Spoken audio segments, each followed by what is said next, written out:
Hey guys, what's up? This is CG Stuff. I want to show you a new update that I made for the action library. It's going to be more intuitive to work with it right now. So previously, when you had Blender, let me just show you Blender over here.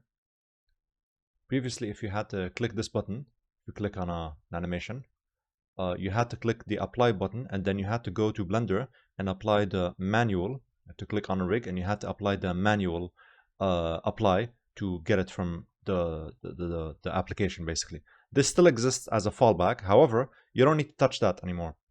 So basically what happens is that, let's say I go to my actions, I click on my action, and just to prove it to you guys, I'm gonna remove this walk cycle from this character. So I'm just gonna go here to my application, just double click, and in Blender we have the walk cycle already applied automatically. Another thing is, other than this feature that I added, is I added the ability to apply poses.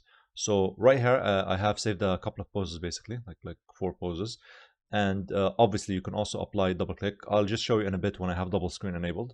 The idea is that right now you can save poses, which is pretty cool, and you can notice that on poses I have the pose icon, and on actions I have the action icon, and I have this filtering system that's like there by default.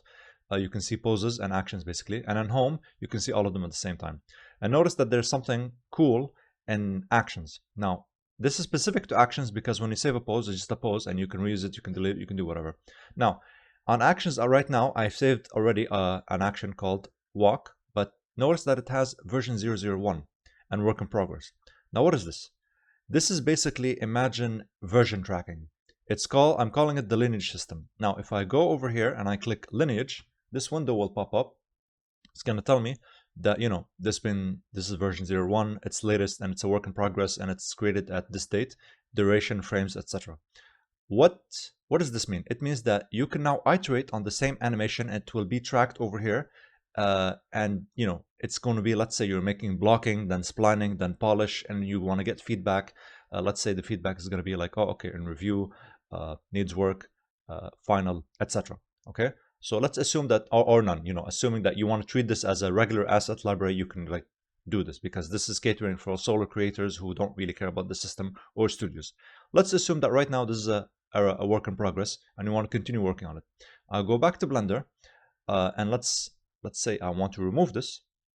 Okay, I want to apply this animation. Okay, it's technically the same animation that I applied. Okay, cool. Let's just delete some keyframes, just for the sake of argument. I'm gonna delete a lot of keyframes, and this is still considered the same animation. Okay, over here, when I want to click the capture button, you're gonna notice that the source is a_walking001. Cool. Now when I capture button, it's gonna tell me, hey, do you want a new version or do you want a new animation? Again, assuming that you're a solo creator and you don't care about the system, you can just make a new animation, it will make a new card. However, I want a new version, so when I make a new version, I'm gonna click OK, and it's gonna capture. And if I go back to the application, I'm just gonna refresh. Notice that it's now version 002. What does this mean? It means that, you know, the keyframes that I just deleted have been applied. If I go to Lineage, if I show the window, you can notice that the version 001 is, you know, it was work in progress, but notice that right now the latest one is 2, which is cool.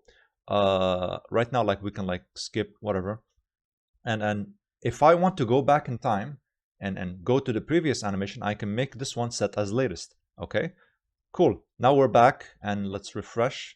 And we didn't really do much, but let me just prove it to you guys. If I go back here, and if I make something significant, let's just do something like that, whatever. It's gonna make him go like that. Okay, and if I go here, so at the end of this animation, it's just like doing a little squat. Cool. So what I'm gonna do is I'm going to capture animation, because it detected that I exported version 002. So the next one will be version 003. It's as simple as that. So I'm gonna hit OK, and in the app, again, I'm gonna refresh. So it's gonna tell me now it's version 003. So over here, I'm gonna drag.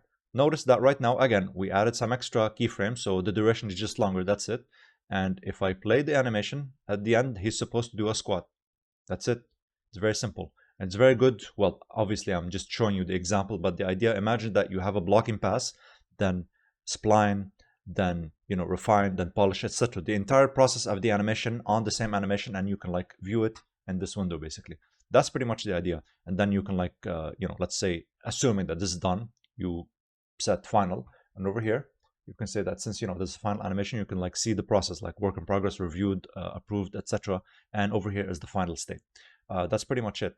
Now, in terms of, let's say, this is it in terms of updates, in terms of cards, animation, whatever. Now, here's the thing. I've added some shortcuts. Previously, we had to click, let's say, on mirror animation, selected bones, use slots. However, I also added some shortcuts. In Blender, I think that, let's say, it is actually like that. If you hold control and double click on a pose or an action, basically, well, there is no action library, but it's pretty much for poses. If you double click on a pose, you will mirror it, basically, okay? So I added that. However, I still cater to, let's say, whoever wants to just use a single mouse or just doesn't want to use shortcuts. That's completely up to them, and that's completely fine. But in the settings, for power users, you can just go to, let's say, appearance, and just hold that, click that checkbox, basically, and it will remove the shift and the control. What shift does, basically, it's basically additive. It uses the slot system and it will add the action as a slot. However, remember, like last time, we said that you need to already have an action to add slots, you know, and I'm just preparing this for the layer system. It's as simple as that. So right now, I'm going to keep them. Doesn't really matter because they're going to do the same thing. However, the option is there. You can just hide them if you don't want to actually see them here. Okay, so just keep them for here for now. So I'm just going to go back to Blender. I'm going to remove this. I'm going to like, yeah, okay, there you go. So I'm going to go here and I'm going to try to apply walk 1. This is just a pose that I've already saved. So walk 1 has been applied. Simple. Okay, I'm going to hold control, double click here, and walk 2 has been, walk 1, sorry, has been animated, has been mirrored, basically. Okay, cool. What if I want to do standing? Okay, standing has been applied. Control, okay, has been reversed. Simple. Cool. That's pretty much for, what's it called? For control. Now, shift is exclusive to animations. What does this mean? It means that right now, if I apply this animation, it will apply the animation. All right, awesome. But right now, I don't have another animation. Give me a sec. Let me just make some random animation. Okay. So in the app, I made this animation that's just, he's just squatting very slowly. We don't really care what the action is. Just like, I'm here to show you the example. So if I go back to Blender, I'm going to remove this. We have no actions right now. So what I'm going to do is I'm going to go to the application. I'm going to double click. Okay. We have right now a walking action, simple, but I want to layer something on top of it. So if I go back to the app, I'm going to hold shift, I'm going to double click here, and you can go back to Blender, and well, there you go. Right now, if you click on slots, you have the legacy slot, which is, well, the first slot, which is basically the walking, but you also have another action slot, which is basically the squatting. Now I'm going to show blending, so let me just switch to my 2-screen mode. Okay, so I have my dual setup right here, and I want to showcase how blending works. Basically, let's say I'm going to apply a pose. You can see that obviously you need to actually, let me just do something. You have to be in pose mode for this to work. You apply a pose basically, and then let's just review. You go to control, you hold control basically, and you apply a pose that's mirrored. Cool. Now, what if I want to blend between, let's say, walk and the standing pose? Okay, so I just hold right click and I start doing this, and now you can see that he's blending between walk pose and the standing pose, and you can see that there's a percentage slider. All right, now while blending, you hold control and it mirrors the pose basically. It's very cool. All right, now if I hold left click, it automatically just disables basically. It cancels. Why I didn't do it like Blender, left click and right click? It's because if you hold right click, you have to drag the card somewhere basically, and that's pretty much why I didn't do it that way. So right now, if it's as simple as that. So let's say I'm gonna go again standing. I'm gonna control do it. I'm gonna mirror it, and I'm gonna go from walk from stand to walk, and I'm just gonna, like, you know, mirror it, and then when I release right click, it's gonna apply this. It's as simple as that.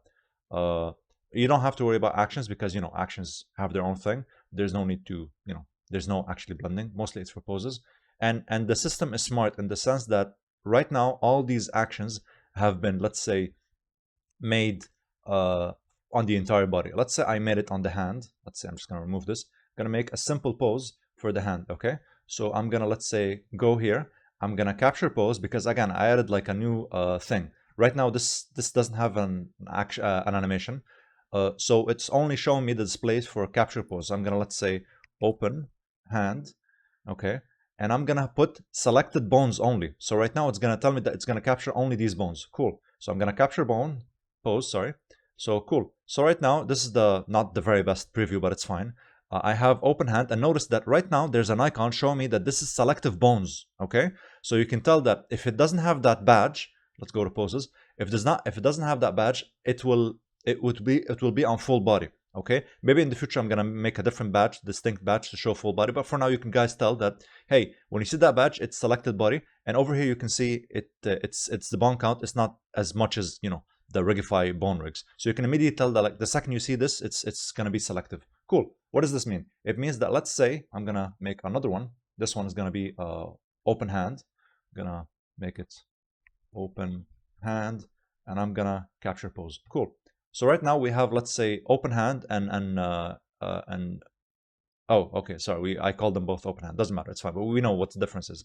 Anywho, what I'm gonna do is I'm going to, let's say, go back to pose. I'm gonna apply the standing, and notice that when I apply the open hand, it's still only going to apply to the selected bones. It's not gonna interfere with the body. It's smart enough to understand. And when I start blending between the hand poses, it starts only affecting these specific bones. You know what I mean? So when I let's say do the walk pose, it's going to affect everything.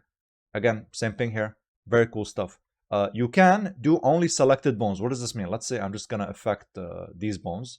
Let's say this part of the body, I'm gonna remove the hip.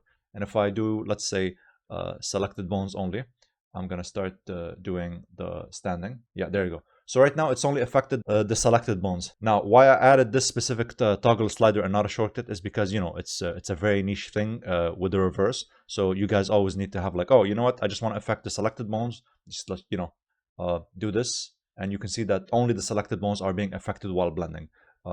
Very simple. That's pretty much it. These are mostly the advanced features, the big features that I did so far. What else? There's this help button that you can see, and you can see the help and for the shortcuts, but mostly this is it. So yeah, thank you guys for watching, and I hope you enjoy it.